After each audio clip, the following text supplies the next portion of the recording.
Tonight, you are going to do something no other apex predator on Earth does. You are going to close your eyes. You are going to stop moving. You are going to become completely, totally, helplessly still. No claws, no speed, no venom, no armor, just you. Flat on your back, breathing slowly, completely unaware of everything around you. And somewhere out there, in the dark, in the grass, in the trees, something with teeth is making a choice. It could reach you. Biologically, it absolutely could. But most of the time, it doesn't. And for most of human history, nobody knew why. Most people assume the answer is obvious. You're too big, too dangerous, too unpredictable. But that's not quite right. Because the real answer, the one researchers spent decades trying to understand, has nothing to do with your size. It has everything to do with what you are. Stay with me until the end of this video, because the last part will completely change how you think about sleep, survival, and what it actually means to be human. This is the real reason predators ignore sleeping humans. Let's start with a question that sounds simple, but really isn't. What does a predator actually look for? A lion doesn't hunt the way we imagine from movies. It doesn't just chase the nearest thing it sees. It watches. It calculates. It picks the animal that is most likely to result in a successful kill with the least possible energy spent. Predators are not reckless. They cannot afford to be. A single failed hunt can mean a broken leg. A broken leg in the wild means starvation. So every attack is a risk assessment. And when a predator looks at prey, the trigger it is looking for is movement. Specifically, it is looking for flight. When prey runs, something switches on in the predator's brain. An ancient circuit fires. The chase begins. But what happens when the prey doesn't move? Biologist Jordi Palomares studied predator response to stationary targets in the 1990s. What he found was unsettling. Many predators are genuinely confused by stillness. The chase instinct is triggered by movement. Without movement, the circuit doesn't fully fire. A sleeping human removes the single most powerful attack trigger from the equation.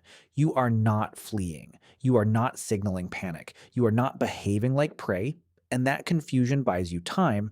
But here's what's fascinating. That confusion alone is not enough to explain why you are still alive, because let's be honest, predators do attack things that aren't running. Crocodiles ambush still animals at the water's edge. Leopards take sleeping gazelles. Owls drop onto mice that are completely frozen with fear. Stillness is not a force field, so there has to be something else. And this is where it gets stranger. Imagine you are a lion on the African savanna. Around 70,000 years ago, you have been sharing this landscape with something unusual. It walks on two legs, it moves slowly compared to most prey. It has no speed, no natural weapon, no real armor. It should be easy prey. But every time your ancestors got close to these creatures, something terrible happened. Sharp objects flew through the air. Fire appeared from nowhere. The creatures screamed in coordinated groups. And the ones that attacked these upright walkers often did not come back. Over hundreds of thousands of years, something was written into predator memory. Not a lesson learned by one animal. A lesson burned into the genetics of entire species. Anthropologist Stanford published research in 2002 on the coevolution of humans and large African predators. His conclusion was striking. He found that large carnivores, lions, leopards, hyenas, had developed a deep, inherited wariness of human beings. Not because of what any single human did, but because of what human groups, over millennia, had collectively done to any predator foolish enough to get close. We were not prey. We were a threat. And that knowledge got passed down, generation after generation, in the form of behavioral instinct. So when a lion catches the scent of a human today, even a sleeping one, it is not smelling weakness. It is smelling 2 million years of danger. But that raises a new question. If the fear is real, then why do predator attacks on sleeping humans happen at all? Because they do. And this is the part most people get wrong. The story is not that predators never attack sleeping humans. They absolutely do. In 1898, 2 lions in Tsavo, Kenya, killed somewhere between 35 and 135 railway workers over the course of 9 months. Many of those victims were taken in their sleep, dragged from tents, pulled from under blankets in the dark. Naturalist John Henry Patterson documented the attacks in terrifying detail. These lions had lost their fear of humans entirely. And that is the key word: lost. The inherited fear of humans is real, but it is not permanent. It is not indestructible. It degrades under specific conditions. Researcher Craig Packer at the University of Minnesota spent decades studying lion attacks on humans across Tanzania. He found a pattern. Lions that attacked sleeping humans were almost never healthy, well-fed lions operating in a normal ecosystem. They were lions under pressure, old lions with broken teeth that could no longer catch fast prey, lions in areas where human hunting had wiped out their natural food sources, lions cornered by habitat loss, forced into contact with villages. Packer's data showed that human attacks spiked dramatically in years when there was a drought, when prey populations collapsed, when the normal rules of the savanna broke down. In other words, predators ignore sleeping humans until they can't afford to anymore. The fear is real, but hunger and desperation can override even the deepest instinct. This is not just true for lions. Black bears in North America have a strong instinct to avoid humans, but bears that have been fed by campers, intentionally or accidentally, lose that avoidance behavior fast. A fed bear is a dead bear.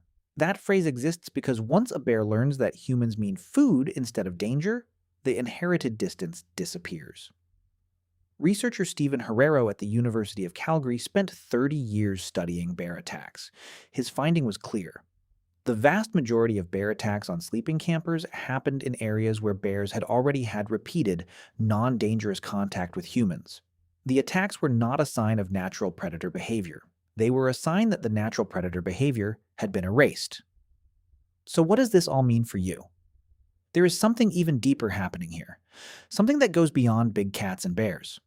Because when you sleep tonight, you are not just trusting the darkness, you are trusting something ancient. Early humans did not sleep alone. Ever. Go back 100,000 years, find a group of Homo sapiens settling in for the night. You would find them pressed together, around a fire, in a natural shelter, with someone always half awake at the edge of the group. Sleep for early humans was a social contract. You sleep, I watch, then we switch.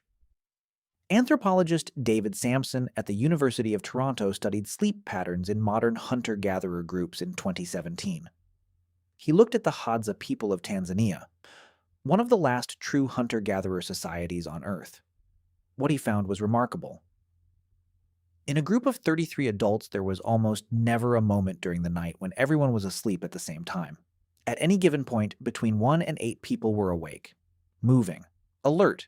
The group functioned as a single sleeping organism, taking turns, sharing vigilance. Sampson called this sentinel sleep. And here is what that means for you. Your ancient ancestors were never truly vulnerable. Not completely. The predator wasn't facing a sleeping individual. It was facing a sleeping group. A group that had fire, weapons, and rotating watchmen who were always one sound away from waking. The math for the predator was simple. Attack one human. Risk waking the group. Possibly die.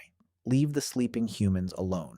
Find an easier meal somewhere else. This is the deal that was struck somewhere in the distant past. Not in language, not in negotiation, in blood and fire and thousands of years of painful trial and error. And something incredible happened. The predators that survived, the ones that passed on their genes, were the ones that learned to leave us alone. Not because they were taught, but because the ones that didn't leave us alone didn't survive to teach anyone anything. Natural selection, over hundreds of thousands of years, gradually filtered out the predators most willing to attack humans. What was left were the ones who felt, deep in their nervous system, that the upright walkers were not worth the risk. And here's the part that should make you feel something. That ancient negotiation is still happening. Right now, tonight, every night. When you go to sleep, you are placing your life in the hands of a deal your ancestors made before the first city, before the first written word, before the first human being thought to call themselves by a name. The predators are still out there. They haven't changed that much. But something in them still remembers. Something in their nervous system still registers the deep quiet of a sleeping human and says, "Not this one. Not because you are too tough. Not because you are too fast. But because we are the species that turned predators' own survival instincts against them. We are the only animal on Earth that has shaped the fear responses of creatures that could kill us. We domesticated danger itself.